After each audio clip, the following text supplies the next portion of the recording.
what policies, what programs, and so on, what initiatives can be provided or are available for me in order to be happy in life and so on. And inadvertently, the lack of the resources or programs or initiatives is then therefore the reason why I may not be as happy or as rich or as beautiful and so on and so forth. Now, this is not to say that programs, initiatives, social policies are not good. They're very good, beneficial, sometimes even essential. But I feel that there is an over-reliance on that, and then people forget that actually your life is on you and on you only. You must be some kind of therapist. I am some kind of therapist, and I'm about to take you on a journey through the inner wilderness. I've invited brilliant guests from all walks of life to join me as we investigate, illuminate, and inspire transformation in ourselves, intimate relationships, and the social ecosystems we are constellated in. What you are about to hear may surprise you, so hang on to your earbuds for a hefty dose of sanity in a chaotic world. I am Stephanie Wynn, a licensed marriage and family therapist, branching out and building bridges between psychology and everything else under the sun. It's my honor to have you along for the ride. Let's get started. Today, my guest is Akpala. She is a writer and the founder of the Different Voice Initiative, which you can find on YouTube, as well as the host of the Challenging Narratives podcast. She is here to bring a different voice, offering social and cultural commentary with her unique background and perspectives. I'm excited to welcome you today. Thanks for being here, Ada. Thank you so much for having me on. I can't wait to see what we're going to unpack in this conversation. I'm genuinely excited. Me too. So, you are here to challenge narratives and bring a different voice. Before we started recording, we were talking about the value of viewpoint diversity and not even necessarily a commitment to having the right answer, but a commitment to exploring and bringing different perspectives to the table. You also said that your own opinions continue to grow and evolve, and you express this really kind of open attitude to learning from discourse. I know we share some concerns about how kind of polarized things get and how rigid people can get in their opinions. How did you come to this work? Yeah, so I've always had that mentality, that there's 7 billion people in the world at the moment, billions of people that have existed before us. And what I find or what I found was that there wasn't much celebration or appreciation of the fact of how different we are. Differences in our belief systems, in our values, in our likes, in our dislikes, and everything else that goes into the making up of a human being. So like you said, I'm here with the Different Voice Initiative because it's not so much as being the right voice or having the right opinion or having the right answers. I always say to, those who follow me, those who are connected with me, I'm not here to answer anyone's questions. I'm here to explore. There are big questions about race, big questions about identity, history, historical events. I want to explore them. I want to go to areas that are controversial to tackle and so on and so forth. So it's not about being the right voice for me. It's about being a different voice, especially to the mainstream media, because I feel at the moment that the mainstream media is sort of, doing this attack, or involving themselves in this kind of, agenda movement, I don't know what you call it, against our culture, against, things that have been, the standard or the accepted reality for a very long time, and I don't like a lot of the ideas and the ideology that they're spewing, especially in relation to quote unquote the Black identity, race relations, how things really are. I basically don't buy into it. So that's why I said, I will create this space for challenging narratives, but also when I say challenging, I mean challenging obviously the narratives, but also challenging one another in a respectful way and challenging ourselves, our own belief systems that we've held for so long. So, for example, you're a racialized, let's say, black person, and you have a certain idea of how the world is based on your own personal experiences. I don't discount people's personal experiences, but maybe based on doctrine, social and cultural doctrine, maybe based on false ideas that have been passed down to you by, your parents or family members that maybe had, reasons. I'm not here to say that these things are absurd. There are reasons why people think why they think. However, when you encounter, a difference, in how someone sees or views reality, especially in relation to this common identity that you have, it's all about being open to hear, to listen, or at least to understand, right? And I feel that not much of that is happening right now. And that's the void I hope to contribute to close, because I know a lot of people are also doing this work, which is really great to see. I'd imagine your own life experiences have given you a unique perspective. You were born and raised in Nigeria, and then you moved to the UK in 2000. So, what was that cultural shift like for you?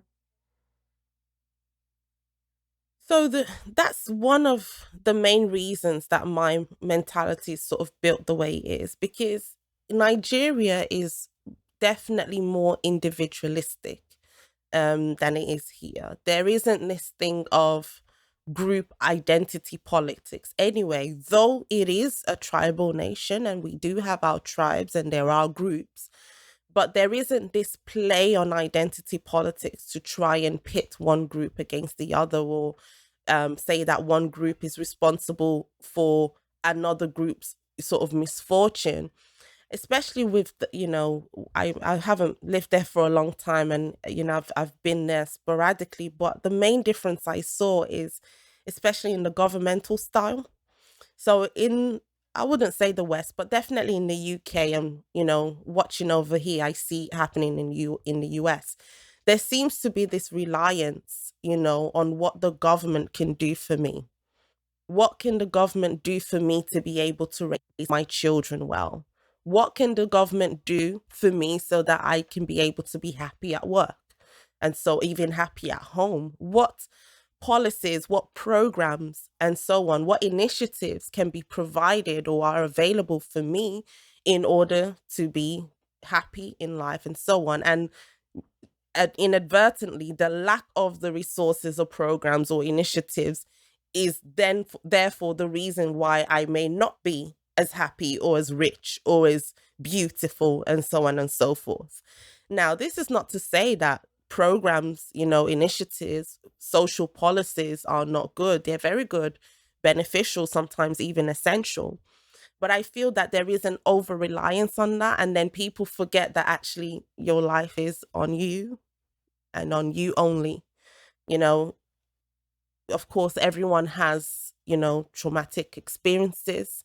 There are reasons, or people or things that where we can put blame of why maybe our personality is not the way it is, or our character is not the way it is, or our physical circumstances are not the way they are. However, what I saw in Nigeria is that there was more emphasis on self responsibility, self ownership. When we say self responsibility, it doesn't mean fault. Responsibility is not synonymous with fault. And people feel that, well, if I'm taking responsibility for this, then I'm dissolving the other, whatever that other is, a situation, a past trauma, or a person. I'm absolving them from guilt. For me, I feel that life is so precious and yet so short, and we spend so much of that time on that this is why I'm not. And there's little time or there's less time on this is why I can be.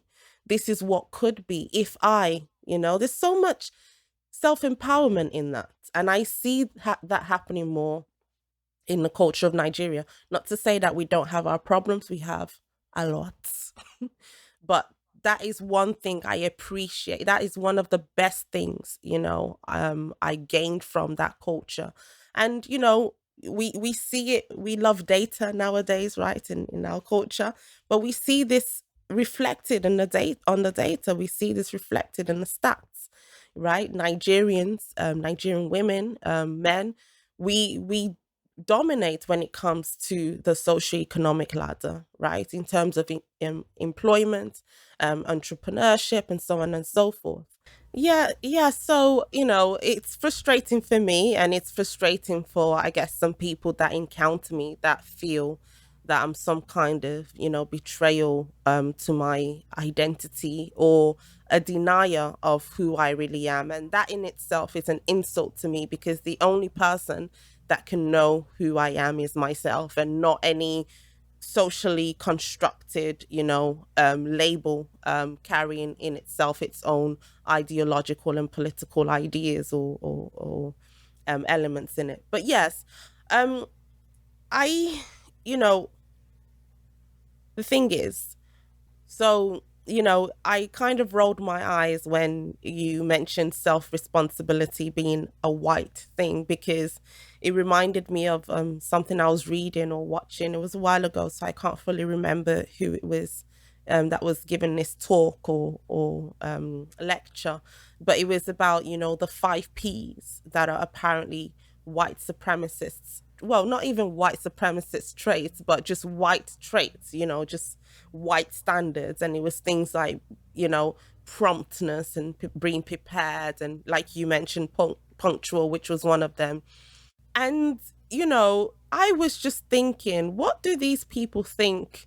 I know there's a lot of false ideas of how Africa is, but we have these same standards. You will find these same standards wherever you go, that of professionalism. I mean, we do have our own banks, we do have our own hospitals, and yes, they need improvement like the ones in the UK, like the ones in the US, like the ones anywhere in the world. But there are certain standards, in our in academia, for example, just like anywhere else. And to kind of other us and make us seem like we are not expected or we're incapable of exhibiting these same, behaviors and attitudes is exactly what keeps many Black people where they are mentally and physically. And I would say, and I started saying this when I started this work 2 years ago, and I will continue to say it, it plays a bigger role. It plays a bigger role than racism in disarming, and disempowering, shall I say, many, especially young Black people. You know, external racism, this is the difference between myself, I guess, and I'm not trying to put myself in a separate category, but anyone who has, let's say, made something of their lives, we see the great Black intellectuals and things like that, they see racism as an external barrier, like every other thing in life that they have to face. It's not this unbeatable or even inevitable, right? Because that's another idea that's being spewed to the Black community, that it's inevitable that you will face racism wherever you go. Blackness is synonymous to receiving racism, and that's not true, especially in our global society now, where we are seeing discrimination against many other groups. We heard about the situation with Asians being refused in some Ivy League schools on account of their race, or at least because we wanted to allow other groups in, for example. We're seeing an assault even on white people, for the sake of diversity and inclusion, and people are being explicitly told that you cannot be in this space, right? You are not allowed in this space. So especially in our day and age where I would say a lot of racism all around, to have this idea that the racism that, especially interpersonal racism that black people face is this insurmountable barrier and challenge that they can't overcome. I think it's disempowering and I don't think it's realistic anymore. We're in a time, Stephanie, that with your mobile phone and internet, you can become a millionaire tomorrow, right? So, what is with this idea that for me to be exceptional, for me to advance, for me to be successful, some system, let's say, let's use these words, let's use this lingo. Some system needs to change. Some admission of past wrong needs to change for me to be stable, for me to be able to build a family. It's not realistic in a day and age that you can literally be an entrepreneur just with an idea. You don't even need to raise the capital. There's the latest millionaire that I personally admire is Kaby Lane. I don't know if you've heard of him, and he's a black Senegalese TikToker or Insta whatever social media creator, and he's on the Forbes under 30 list because he literally just the things he does is so simple, and people don't care about his race, his skin color, his nationality, whatever. He makes them laugh. In other words, he's offering something that people want to buy, to see, generates him income, and that's it. However, what I feel is that there's like I mentioned earlier, this over reliance of what can be done for me to do what I need to do it's not good. It's not good for black individuals that buy into this narrative, and it's not helpful or good for the community as a whole. But saying that gets you all those labels that I mentioned earlier, one of them being a self-hating black girl, or a prop for whiteness. And it's not a prop for whiteness, it's a prop for common sense, things that have worked and things that have existed before, let's say, racism began, right? There's a basic formula, there's a basic, almost unchangeable route to success. Be resilient, work hard, find something that people want, that are either willing to give you their time for or pay you money for. This stands the test of time. That's why you find billionaires that are not all European whites, let's say, but ones that come from all over the world, regardless of their backgrounds or their circumstance. If we teach this more, history has been ugly. Let's not mince words. History has been ugly. The present is ugly. Injustices continue to reign, unfortunately, right? But we can't pretend that these are, you know, rigid reasons why people can't do what they need to do for their own lives. It seems to me, if anything, that adversity fosters innovation. I'm thinking about what very limited knowledge I have of Africa. I think about, like the films I've seen about Africa, and there was one that was based on a true story, and you'll have to forgive me for not remembering the name of it or many of the details, but it was basically Sure. about like this kid from a really poor small town in Africa who like pieced together the minimal resources he had access to come up with a way of generating energy for the town. And other anecdotal,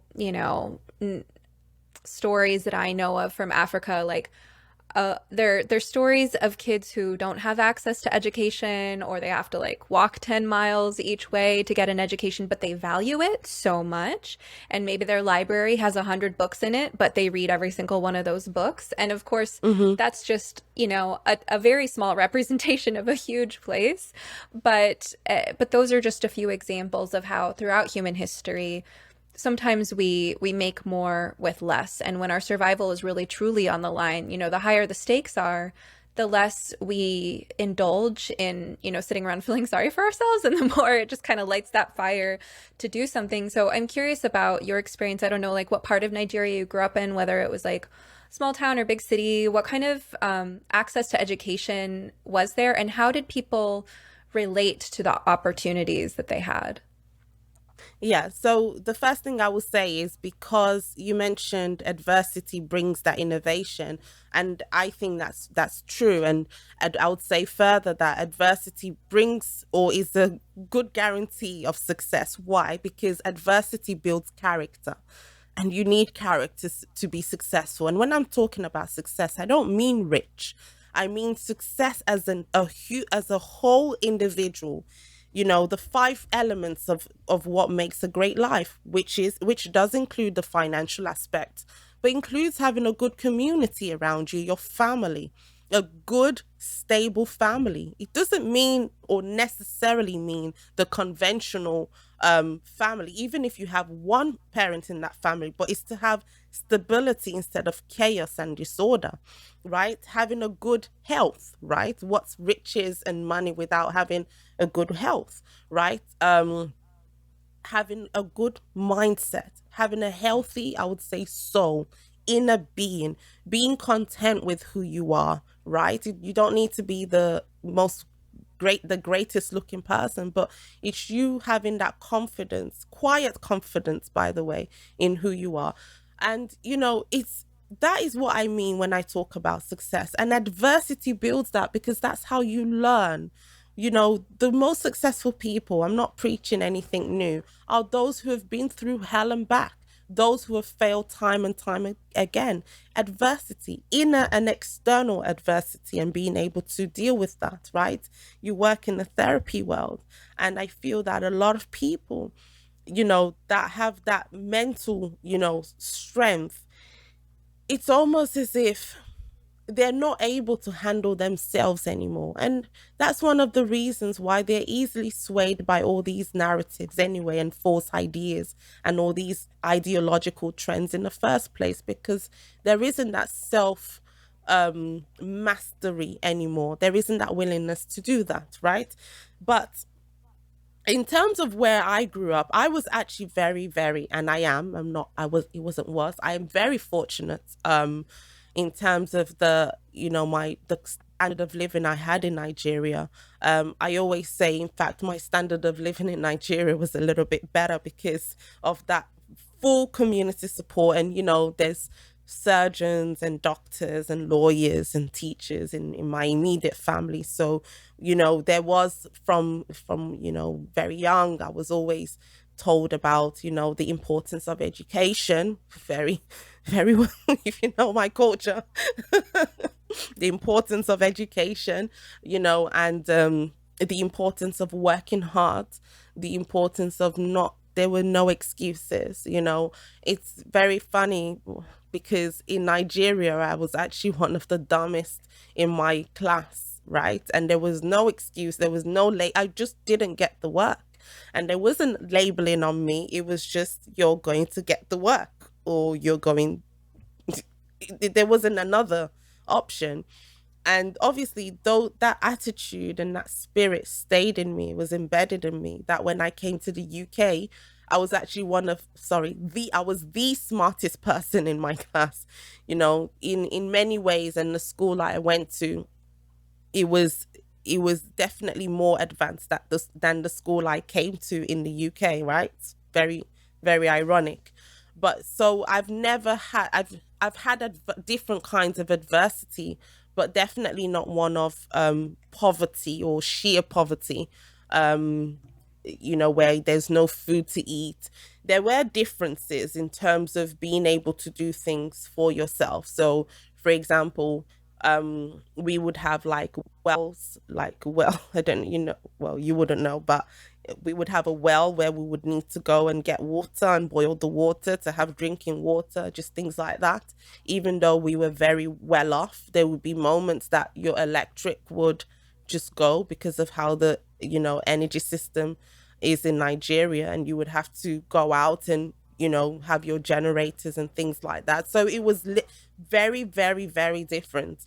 to come in here, where everything is, easily accessible, and even if you're homeless or in poverty, you can still have like some gadgets around you, whereas the poverty in some parts of Africa is dire, right?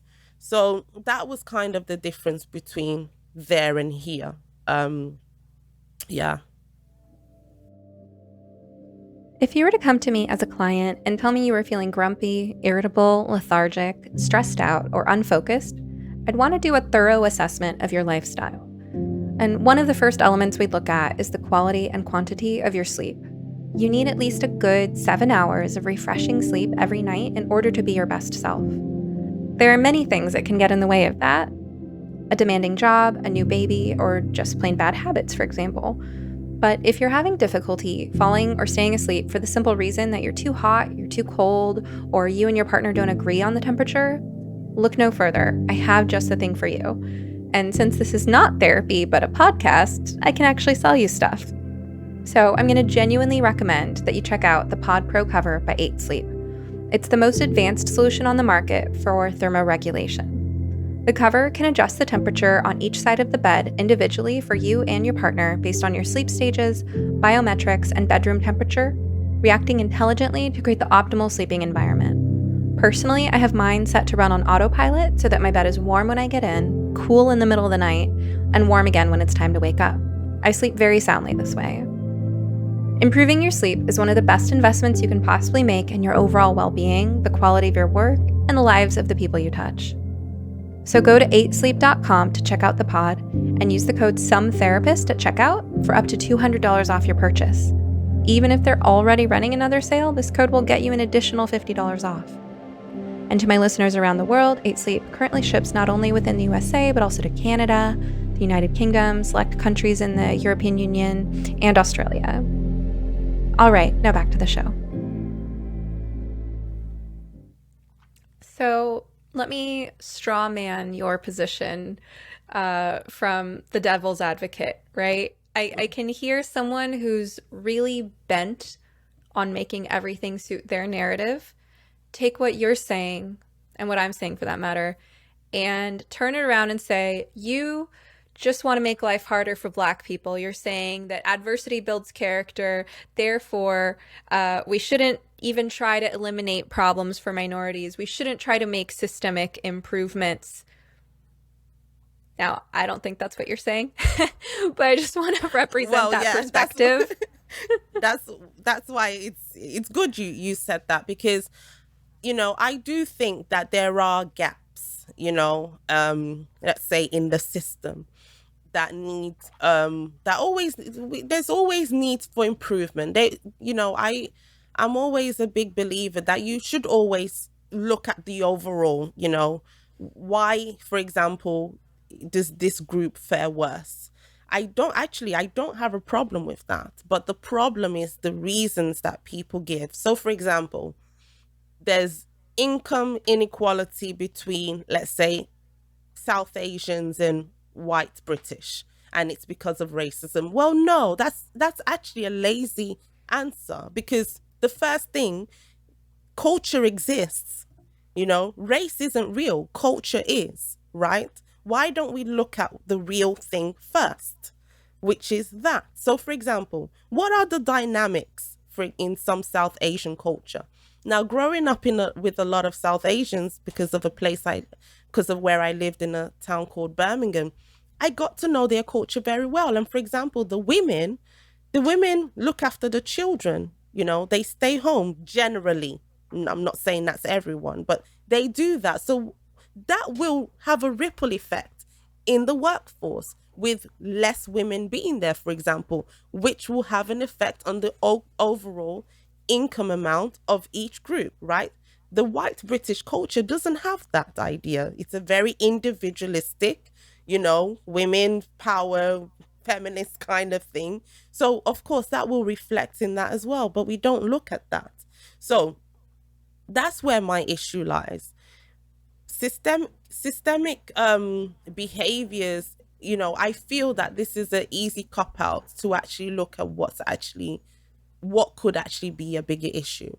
Over the past few weeks, weeks, especially a month or so, been a lot of, news headlines and stories. Well, there's a festival in the UK, a music festival, music and arts festival called Glastonbury. And I've been there once actually, and it's really great. But then this year became a thing of, well, why is it so white? Why is it so white? Why are there a lot of white people? And you know, that gives the idea that there's some kind of a racial, you know, undertone or reason why perhaps many minorities are there. But if you go to, let's say, another kind of festival, like a reggae festival or anything like that, you will find that it's so, let's use the same word, so black or so brown. And yet we say that that is the culture. But then when it's predominantly white, we say then that is systemic and that's racism. We don't, I'm not saying that you don't look into that, but we don't even look, we don't even deviate slightly to, okay, maybe there are cultural differences, maybe the music taste, maybe the scene, maybe the fact that it's 3 days camping, maybe it could be anything. Maybe that's not suited rightly. It's okay to have different tastes, different preferences. It's fine. And I feel that there's this kind of forced, diversifying or forced push to diversify things that is actually not so much needed, because the people that you're trying to come here, maybe they don't, that's not their space, they want to do other things. I'm not saying that that's the case, but I'm saying we don't even want to ask that question, because by you asking that question, especially if you're a white person, that's you being racist. What do you mean they don't want to come or want this space or whatever? But it's okay to ask these kinds of questions. So I think we should tackle it from both sides. Look at what overarching systemic behaviors, attitudes, policies, which I doubt that there are policies, but definitely perhaps attitudes, behaviors, whatever, that that could be addressed. But also look at other more real things. But if you look at that, then of course, that's very damaging to the narrative of oppressor and oppressee and all these things, us versus them, so on. You talk about how precious life is and how short it is, and we all have to make challenging decisions about what is most important to us to focus on, and what, how to make the best of our circumstances to have those things we value the most in life. And so I think about this person, the devil's advocate, who's saying we have to fight for justice, we have to, eradicate systemic inequalities, whatever that means to them. And maybe we could look at the research on that and come to different conclusions about what problems exist or what needs to be done about that. But I think for that person who finds that really important, I would want to say maybe that's your life's mission, right? Because everyone gets to choose what's most important to them in life, and for you, Ada, it's writing and speaking. For me, that's a big part of it too. And you talk about the most important things in life being like health, family, stability, fulfillment, right? So maybe not everybody needs to take it upon themselves to have the same values and priorities in life as the activist does. But I would also say that person, if this is really the thing that matters the most to you, if that's your calling, then take it up, pursue that path of fulfillment for yourself, but make sure to do your research, right? Because if you really care about addressing the things that you see as problems in the world, then don't you owe it to yourself and owe it to whoever it is you're trying to make a difference for, to really make sure you understand the problem as thoroughly as possible. And something that concerns me is that people who hold these rigid views about their understanding of inequality, they're very resistant to different perspectives and other data, right? And so here you're bringing up a good point, like, hey, maybe culture plays a role, right? Maybe culture plays a role in why, in the US, in broad strokes, it sounds like in the UK as well, Asians are generally doing better than white people when it comes to money and education, right? Like, and you attribute that in part to kind of the role of the stay-at-home mother in nurturing the children. We could also look at just the value that a culture places on education and personal responsibility and hard work and all of that, which you are saying are definitely not exclusively white values. In fact, they might even be less valued amongst white people than they are in some other ethnic Right. groups. Right, but like it's like don't if you really care about these issues, like don't you owe it to yourself to be open to new information and to try to learn what are the factors that help people be successful. Yeah, exactly. And you said a lot that I want to kind of go through each one. And the problem is that people don't allow others to be. And I will get there in a minute. But the thing about data is very, very, very important. You know, you get the thing of, well, your views are just come from anecdotal whatever, and then you like, okay, let's bring the data, and they don't look or value or take in the data. Roland Fryer, right, he did work about in relation to policing in the US, and he found that actually police were more likely to use fatal force against white people than black people. He did, and he didn't find that out because he was looking for it. He was actually looking for the opposite, to prove that actually the data backs up the fact that blacks are unfairly and brutally treated. And he found the opposite. And what an amazing human, because he went for a specific thing.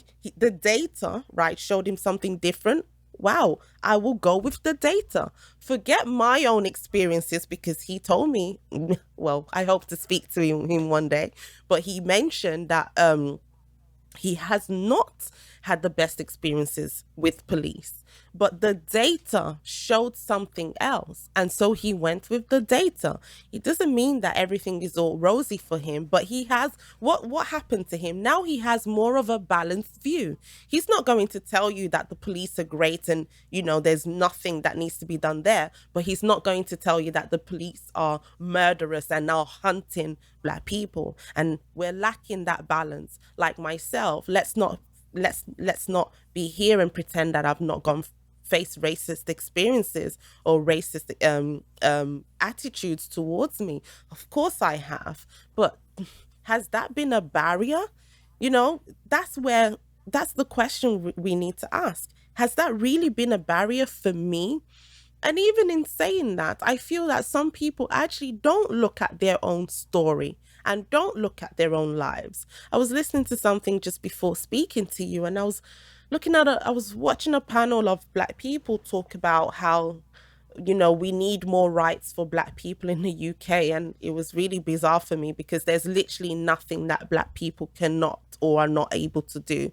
We have all the rights that we need that are there. But anyway, um, and as I was listening to them, I was thinking, and they were talking about police brutality and things like that. And I was thinking, I doubt that in your own personal life, you've actually encountered that. And then we bring up, let's say, the violence that runs rampant in some of our communities sometimes. That's more real. That's more real for some of these people. When George Floyd, was murdered, people took days off work. I mean, on the anniversary of this incident, some people still take days off work. Even in the UK, even in the UK, people took time off school in the UK from something that happened in the United States, just because the person had the same skin color as them. And yet, some of these people have had quite tragic personal events and gone through it and done things that they needed to do. So I feel sometimes I'm not dismissing how anyone takes certain events, but I just feel that if this, this ideological, you know, poison, I would say, of just black oppression isn't, eradicated quickly, we're going to continue to have false ideas about a lot of things. going back to a bit of what you said, people can believe what they want to believe. That's not an issue. The only reason I started this work was because people were telling me how I should think and how I should think about myself and how I should think about white people, how I should think about black people. If you want to have your belief and think that, you can do that. This group, the Black Equity Organization that's fighting for black rights, if they want to do that, that's great because disparities still exist. And if they feel those disparities are systemic, do it's needed. But don't put a lot of black people that do not, and it's not that we're Nigerian or many British born people as well, many American born black people as well, African Americans, they don't share this view and this idea of what black identity is meant to be. Don't say that we, or if you want to say we're not truly black or whatever, that's fine, because many of us don't identify with this, anyway, because we're human beings and we're described in many different ways, but those descriptions are not the essence of who we are, right? So many of us, many people like myself, with this viewpoint, don't mind that you want to take away our black card, or you want to exclude us, or ban us from the black community, because our community, those who we relate to, are those with similar values, similar viewpoints. You can have the same skin color and you can have a stinking attitude. I'm not going to bond or liaise or commune with you because of this superficial thing, immutable characteristic that we both share. We don't do that with hair color. We don't do that with anything else. And I understand, let's play the devil's advocate. Well, these other things haven't had the same racial, historical, tone as skin color. I understand, but we can't have it all. Either we accept that this, idea of race is something that was constructed for actually very specific purposes. It's not, I'm not going to go into the science of it because I'm not even going to go there, but race is not a biological or genetic discovery. It's a socially constructed thing to divide human beings. And that is the nature of humanity. We like to classify and divide. And, Carl Linnaeus did it with, the plants and the species and everything else, and even included humans in that. But we loved the classification of things. So that's how we do things. We like to divide and organize and things like that. But our commonality, our most fundamental label and identity is that as a human being. Are you a human and I'm a human? I can relate with you. And everything else on top of that, in my opinion anyway, is superficial. As a therapist, I've gotten an up-close and personal view at what people tend to struggle with day in and day out. Turns out, it's almost universal that we know we should be taking better care of ourselves in terms of the basic building blocks of well-being, like diet and exercise. But as valuable as it is for our mental and physical health to change our lifestyle habits, it's also much easier said than done. People often set goals that are too lofty, only to feel even worse about themselves when their aspirations inevitably fail. That's why I recommend starting with positive changes that are as simple as possible. Enter my new favorite beverage line. Organifi makes it so easy to improve your nutrition and start feeling better right now, with refreshing plant-based blends of superfoods and adaptogens that you can just mix with water. My personal favorite is their green juice. It contains moringa, ashwagandha, chlorella, spirulina, wheatgrass, beets, turmeric, mint, lemon, and coconut water. 100% organic with no added sugar, and it tastes great. My family loves Organifi Gold, which promotes relaxation and restful sleep, served mixed with warm almond milk before bed. Organifi also makes several other powerful blends, all organic and loaded with vitamins, minerals, antioxidants, phytonutrients, anti-inflammatory herbs, and adaptogens. For less than $3 and 3 grams of sugar per serving, you can start giving your cells the support they need to manage stress and feel good. Check out their product line at Organifi.com. That's spelled ORGANIFI.com.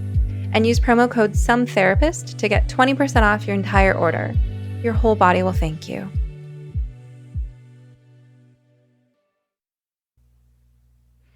So much of what you're saying, is good news.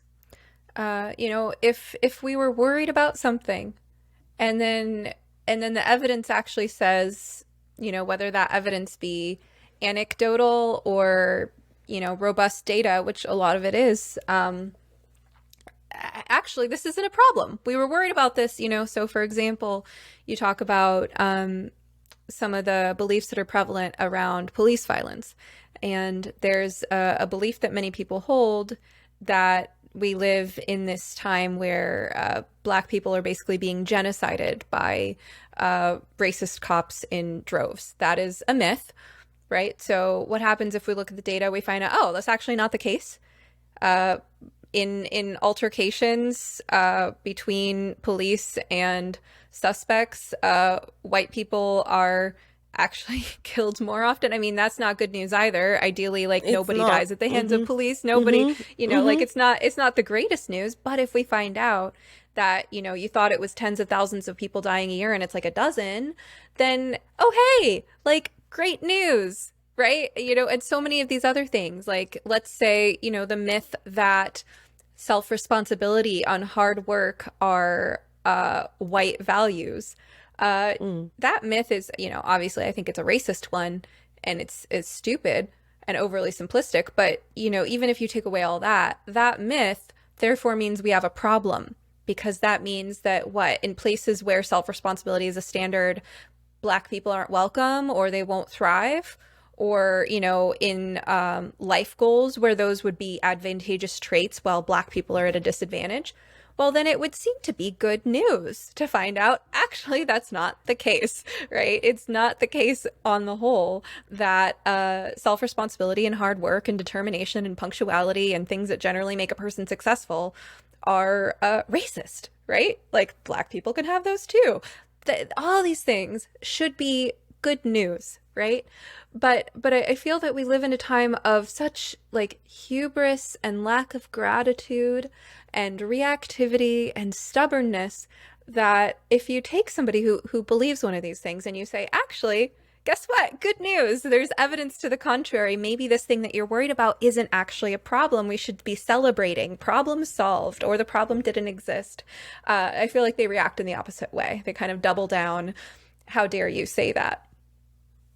It's scary because it deconstructs, your reality, and that again should be good news. I welcome. You mentioned, I don't know if it's during our call or before when we were speaking, that I'm always, I wouldn't say I change my mind as such, but I accept and I welcome different perspectives, because wow, that broadens my world, my reality. However, some people just have, through, like I said again, through even their own personal experiences, they've come, or they've built up a reality for themselves, for coping mechanisms, in order to get through life, I guess. And when you throw in something, that's just a little bit different, that's scary, And also you have to understand, especially in the US, and with some incidents in the UK, the Windrush issue, and there was a lot of police brutality in the 70s and 80s here in the UK as well, racism and things like that. There's been a lot of trauma that's been passed down, right? Again, for survival, purposes, because of fear, because that's how reality is to them. So that trauma, when, again, I'm sure you've seen and you've dealt with a lot of people who've had trauma. I've had trauma myself, not racial, but just life, right? A lot of us pass through trauma, especially in our younger, when we are younger. And the experiences I had, it made me build up a different character that I didn't want, right? Very, very hard, very over reserved, very mean person, very careless. I was very careless with my health, very careless with even my education, even though I passed all my exams. See, it's the Nigerian in me. You can't separate it. but I was very careless, in especially in my teenage years. And I attributed all that carelessness, right? All that wastefulness of talent, mental capacity, intelligence, whatever. I blamed all of that on the experiences, on the negative experiences I had when I was in my adolescent years. And I believed that, and it was true. I didn't believe something that wasn't untrue, but I want that was part of my identity, right? That was part of my identity. And just to be more specific, there was like abuse, sexual abuse, molestation, things like that. Things that happen so often, unfortunately, especially to young girls, especially to young black girls, and it's not talked about as much. But because of all of that, I like I said, I built up, a person as a certain persona, and I believed it and I carried it with me, wherever I went, right? So when people would come and say, well, actually, your behavior is shitty today because, sorry if I swore, I don't know if I can swear here. Okay. Your behavior is horrible today because actually you are making that choice to be that way. And in my head, it's like, no, it's because of what was done to me and all this and that and the other. And it only took for me saying, actually, again, going back to the responsibility and fault, anything that negatively impacted me was not my fault. And that's very important. It wasn't my fault. However, I'm going to be the one that's going to continue to suffer if I don't take responsibility for my own stressing on my own attitude. Starts from the attitude, attitude of letting go, right? Letting go of your preconceptions. Now I'm talking about race relations, letting go of preconceptions that you have, rightly or wrongly, challenging your worldview, for goodness sake, challenging your worldview, so taking ownership of that, taking ownership of my actions. So leaving from my attitude to my actions, oh gosh, I'm a great Marvel fan, Marvel, like, not the comics, just the movies. And there's one line from that movie I will never forget. And it was basically about a superhero who his name was Bucky. And he did a lot of terrible things because he was brainwashed by the Russians, whatever. And, his best friend, for those who know Marvel, they're going to hate that I'm explaining it like this, but I'm explaining it for people who don't know Marvel as well. And then his best friend said, you shouldn't be too hard on yourself because you didn't know what you were doing. And the guy said, I know, but I still did it. And that's so powerful. You may have had reasons for doing or behaving or reacting the way you reacted all these years or having your worldview, but you still have to take responsibility that you still did them, thought them, reacted in that way. And then the next step is, well, how do I move on from this? Because you're suffering. People who believe that they're oppressed and who carry this burden, this spirit of oppression wherever they go, especially when their circumstances are not showing that. They're in great jobs, but they still think they're oppressed. They live in even good neighborhoods, but they still carry this idea of oppression just because of this identity of blackness that oppression has seeped into. We have to separate ourselves from that. Yes, the history is there. History doesn't change. Yes, there are still things that go on today. You spoke of injustice. It will always exist.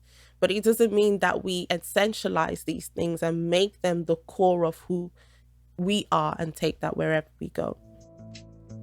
I hope you've been enjoying this episode of You Must Be Some Kind of Therapist podcast.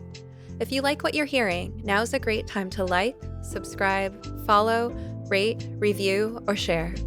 You can also support the podcast by visiting sometherapist.com/shop, where you will find goods and services I have personally curated to support your well-being and enrich your life.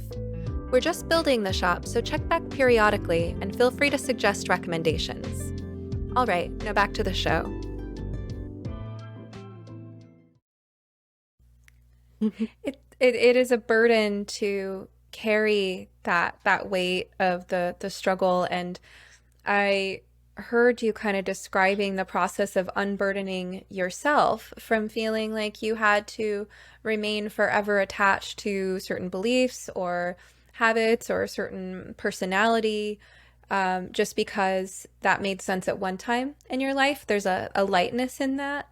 And I think it's a virtue to evolve. You know, I keep thinking back today to this one nasty comment that someone left as a review on Apple Podcasts. And because there's a couple parts that stand out, right? One is the part where I am accused of having Black people on my show who don't believe in racism, which I thought was funny because, well, for one thing, when that comment was left, none of my episodes with Black people had aired yet. I had posted on social media that I have interviewed Michael D.C. Bowen and Adam B. Coleman on the show. But, you know, obviously this person was jumping to conclusions both about, you know, my guests and what they think and what they believe, and definitely oversimplifying my guests' beliefs. So that was one part of the review I thought was funny that was kind of coming up today, just because you're a Black person with a different perspective on race issues, which isn't to say that you think that they don't exist. But another part of that review was kind of like putting me down for the fact that my beliefs have evolved over time. So she, I guess, like cyber stalked me and came up with a bunch of touch points that were like partly accurate and then wove together a narrative that was pretty bizarre. Like she learned that I voted for Bernie Sanders in 2016 and that I don't know, have like certain interests that were probably on my Facebook timeline 5 years ago or something, you know? So like she went to great lengths to try to learn things about me. And then she wove this story into like how I'm like an anti-vaxxer and just took it all kinds of places, right? And but part of how she framed the supposed problems with my character was that my political beliefs have changed. That you know, and she framed it like as if the reason I say the things I say now is just because I was bullied by mean people on the left. Like that's why I left the mean people on the left and started using talking points that I knew would make people on the right like me, as if like as if I need other people's approval, right? As if these are, I mean, it would be actually pretty amazing if I were able to have the conversations I'm having without having engaged in any original thought. Like that would be pretty incredible. But it was kind of as if the fact that I was a leftist a few years ago and that I'm now politically homeless, which, you know, they like to call anything that doesn't suit their narrative, they like to call it far right-wing ideology, which I'm not espousing, but it was as if that's a bad thing, you know? And I'm thinking, I don't know, I think the ability to grow and evolve your opinions says good things about you. I think it's always a good thing when people show that they have, you know, a solid enough sense of self-worth and a balanced and fair enough personality that they can learn and grow and self-correct and be open to new opinions. Exactly. But I think with the culture we're living in and, you know, the climate of things, I just think that the aim and the end goal is for that derision and that kind of, you know, shaming and, you know, vitriolic, you know, behaviors and attitudes. There's no grace anymore, you know, and it's a great, I think, tactic to keep people quiet, to keep people silent. Like you can't even utter an opinion in the comfort of your own home. There was a recent case of a train driver in the UK, and he lost his job. He was fired a few years ago because there was a training of, you know, diversity and inclusion in his workplace. And after the training, he still had his mic on, and he just mentioned, they were talking about white privilege, and he just mentioned, well, what about black privilege, kind of thing, and he got fired for that.